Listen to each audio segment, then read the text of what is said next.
Pria ini bermaksud untuk diam-diam makan coklat. Dia mengambil semangkuk kecil. Tetapi tangannya tidak memegang dengan kuat. Sehingga dia jatuh ke dalam coklat yang besar di bawah. Staf lainnya segera memanggil tim penyelamat. Mereka dengan cepat tiba di tempat kejadian. Pada titik ini, para wanita terus-menerus memperkenalkan coklat mereka. Kapten menyuruhnya untuk tidak beriklan lagi. Korban hanya bisa mengangkat kepalanya. Para pekerja langsung menaikkan suhu panci. Agar coklatnya tidak mengeras. Tim penyelamat membawa tangga dan mengangkatnya ke atas tangki penyimpanan coklat.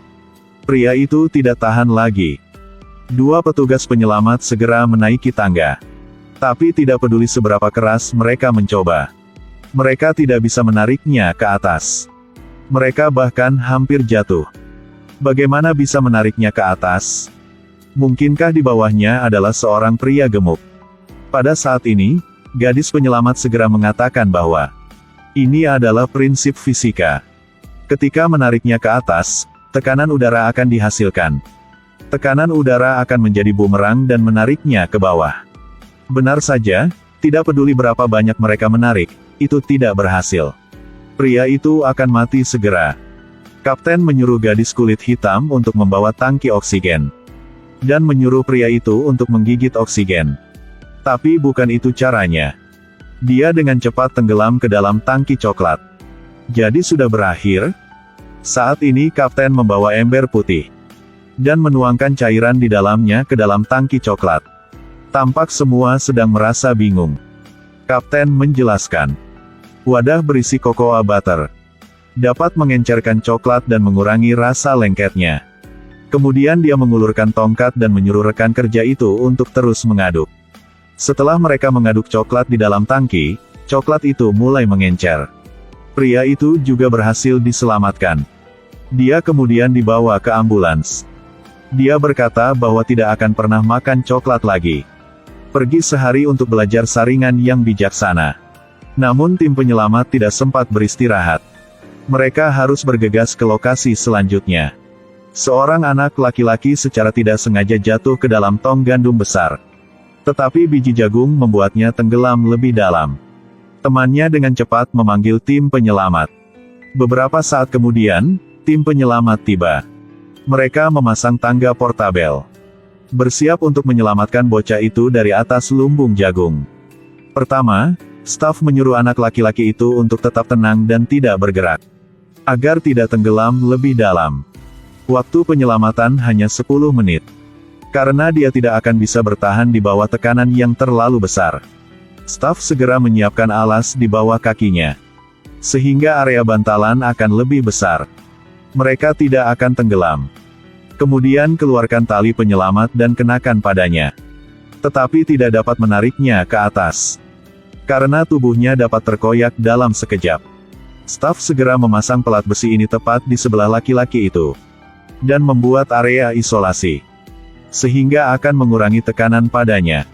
Kemudian mereka menggunakan mesin untuk menyedot jagung.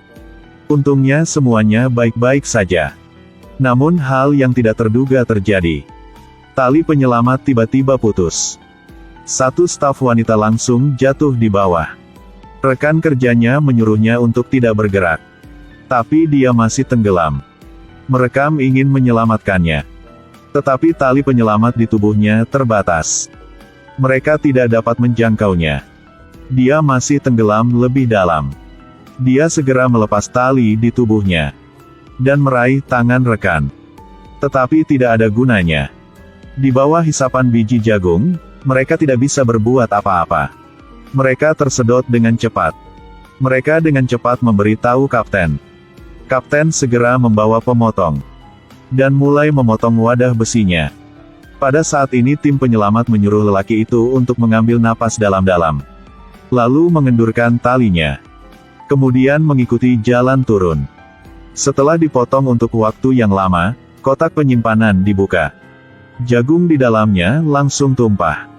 Akhirnya semua terselamatkan. Orang-orang yang lewat mengambil gambar. Kemudian mereka menjadi terkenal dalam semalam. Tetapi mereka masih belum ada waktu untuk istirahat. Yang sudah dapat kabar baru.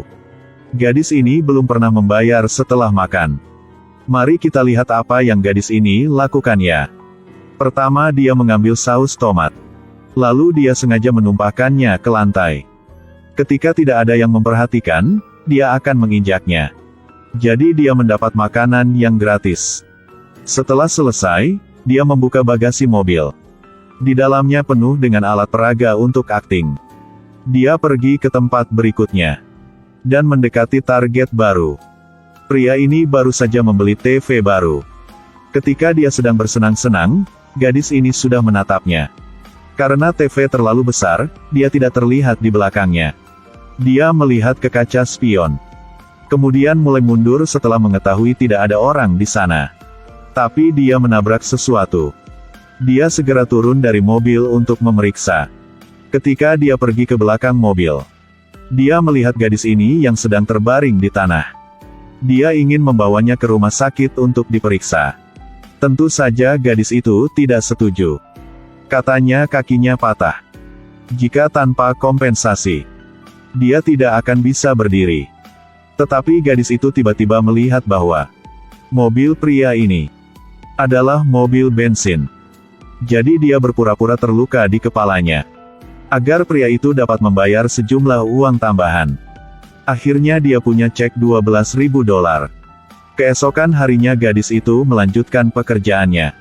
Seorang wanita tua yang bergaya menjadi targetnya. Dia pergi ke belakang mobil. Tetapi dia ditabrak mobil. Wanita tua ini masih tidak tahu apa-apa yang terus memundurkan mobil. Lalu melajukan mobilnya tepat di atas gadis itu. Wanita tua itu buru-buru memanggil penyelamat. Tim penyelamat bergegas ke tempat kejadian. Tidak menyangka bahwa gadis itu masih hidup. Tim penyelamat segera memeriksa lukanya. Untung gadis itu hanya patah 20 tulang. Saat ini gadis itu mengatakan kepada mereka bahwa dia ditabrak oleh van. Meski polisi curiga, mereka tetap berusaha menyelamatkannya terlebih dahulu. Kemudian, seorang polisi wanita datang. Dia mengenalinya segera setelah dia melihatnya. Ternyata gadis ini pernah ditangkap olehnya kemarin. Dia baru saja dibebaskan pada minggu lalu. Tetapi tidak menyangka pembalasan datang kepadanya begitu cepat. Kemudian gadis itu dibebaskan dari rumah sakit. Tapi itu adalah penjara. Film berakhir di sini. Terima kasih telah menonton. Sampai jumpa di film-film berikutnya.